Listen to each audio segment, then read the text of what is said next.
Thank you, Pastor Porter. Thank you, Pilgrim Baptist, for hosting this event. I congratulate you on your over 120 years in our community and being a leader in our community. I've been campaigning for 6 months now, and I've been talking about issues in Red Bank, parking and the school tax and the budget and all of that stuff.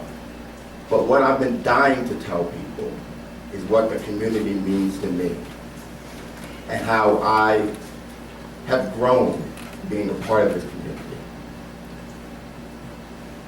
One of the things that is closest to my heart are the children. The children in this community mean so much to me. And as my wife Rose can attest, we've been foster parents. We've taken in kids who had no homes because we love children. And my record here is Parks and Recreation, starting a Little League, Board of Education, all centered around our children. And I'd like to share a quick story with you that fills my heart, and I haven't been able to share it. But I'm going to take this opportunity. So we started the Little League in Red Bank in 2014. And as we're cobbling together this Little League, we're trying to form teams for our Red Bank, we had about 16, 17 kids. Enough for one team, but not enough for two. But I volunteered to take on that second team. And we cobbled together a team. On our first game over here at Count Basie Field, I literally had 6 kids on the field. I literally pulled a kid out of the stands to play Little League in our first game, just so we could have a team. And for me, it wasn't about winning. It was about giving these kids the opportunity to play in an internationally known organization called Little League. So I finally had enough kids. I think I had 8, I may have had 9, I don't even remember. But we played that day, and we got our butts whipped. It was 20-1 or something like that, and it was fine because the kids enjoyed it. So we took our beating that day, and we came back the next day. And over the course of time, over the season, I pulled 2 girls in to play on the boys' Little League team. And then there was another kid who was a little autistic, on the spectrum, but he wanted to play baseball. You're welcome on my team. And then we had another kid. I had a 12-year-old team. His 10-year-old brother used to come to our games. He wanted to play. Come on out. Grab your glove, come on out. So we got a team. I got 10 kids. I can field a team. Out of 17 teams in that first year of Little League for 12-year-olds, we came in 4th place. Those kids pulled together and came in 4th place, and these were teams from Rumson, Little Silver, Shrewsbury, Fairhaven, and Red Bank.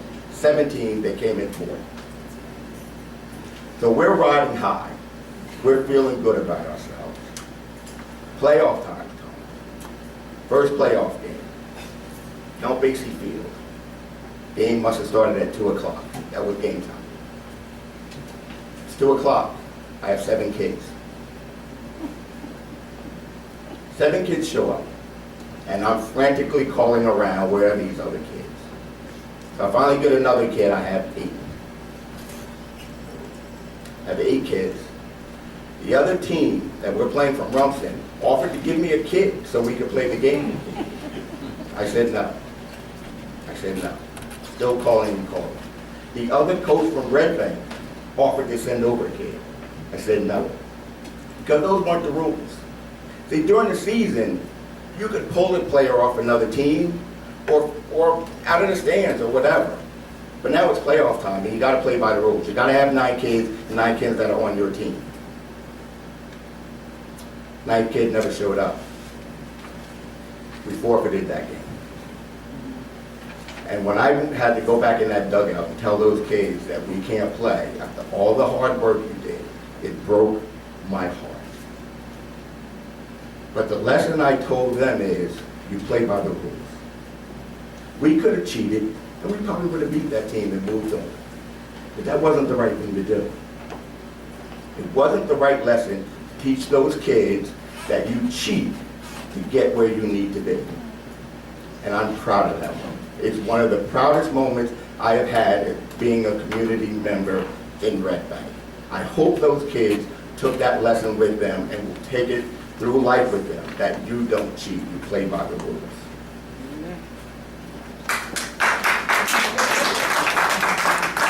Now the flip side. A couple of years later, I'm coaching girls basketball in our rec league. And these are kids, girls, no boys on this team, only girls. These are kids I've been coaching for years, 3-4 years. And when I first started coaching them, when they were in 4th and 5th grade, they lost every single game. They were getting demolished. But they came out there every single game and they played their hearts out. Fast forward 3-4 years later, just last year, these same girls go undefeated against kids they had been losing against for the last 3 years. They beat everyone and beat them badly. They were riding high. Playoff time comes. I have enough kids, don't worry. They all soon up. But we rolled through the playoffs. It's a championship game. The other team comes to us and says, hey, we don't have enough kids. Can I borrow a kid from another team? Of course it was a ringer, but one of the best kids in the league. They've been kicked out of the playoffs, but they were sitting in the stands, conveniently waiting to play. I said no. I said no, not because I didn't want that kid to play, but you play by the rules. Now here my girls have fought for 3 years to be in this championship game, and they did the right thing the whole time. How would it look if I said, it's okay, you can cheat, just so you have a better chance? I said, you know what, you have 5 girls, we'll give you extra time out. Whenever you want need a break, just let me know. Your girls need water, let's do it. But you have to play with the 5 kids that are on your team. We went undefeated and won that year, and they had a great year. And again, I tell my kids, you play by the rules. You do the right thing and the good things will come to you. So when I think about Red Bank and being about part of a community, I look to our children, because they are the clay that we mold for our futures, our future politicians, our future pastors, our future senators, our future business leaders, superintendents. Teach them right, and the world will be better in the end.